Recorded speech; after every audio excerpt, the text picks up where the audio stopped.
ഒരു തട്ടത്തിമറയത്ത് love story. ഞങ്ങളെ degree second year പഠിക്കുന്ന കാലം. അന്നാണ് ഇതിന്റെയൊക്കെ ഒരു തുടക്കം. കോളേജ് തീരാറായപ്പോഴാണ് ഇവരൊന്ന് സെറ്റ് ആവുന്നത്. കാരണം അതിന് മുമ്പത്തെ 2 വർഷം ഞങ്ങളുടെ കൊറോണ കൊണ്ടുപോയി. രണ്ടുപേരും 2 ഡിപ്പാർട്ട്മെന്റ്. ഒരാൾ കോളേജിന്റെ ഇങ്ങേറ്റത്തും ഒരാൾ കോളേജിന്റെ അങ്ങേറ്റത്തും. കോളേജിന്റെ അങ്ങും ഇങ്ങും കിടക്കുന്ന 2 പേര് എങ്ങനെ ഒരുമിച്ച് നാണോ? NSSലൂടെ. ഇവർ 2 പേരും NSSലുണ്ടായിരുന്നു. അങ്ങനെ കണ്ടാണ് ഇവരുടെ ഉള്ളിലെ സ്നേഹം പൂവണിഞ്ഞത്. ഇവരെ നമുക്ക് കലിപ്പന്റെ കാന്താരി എന്നൊന്നും വിളിക്കാൻ പറ്റില്ല കേട്ടോ. പക്ഷെ നമുക്ക് കാന്താരിയുടെ തങ്കക്കുടം എന്ന് വിളിക്കാം. അതെ guys, he is A pure ജം. അപ്പൊ ഒരു ദിവസം കഥാനായകൻ വിനോദ് എന്നെ വിളിക്കുകയാണ്. എടി, അവളുടെ ബർത്ത്ഡേ ആണ്, എന്തെങ്കിലും ഒരു ഗിഫ്റ്റ് സെറ്റാക്കി താ എന്ന് പറഞ്ഞു. വൈ നോട്ട്, നമുക്ക് ഇതന്നല്ലേ പണി.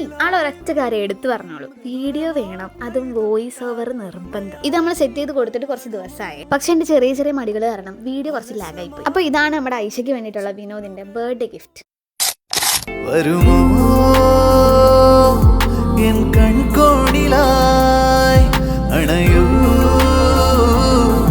നിറവാർന്നെന്നുമേ അന്നാദ്യമായി കണ്ട നാളിൽ പ്രാണനായി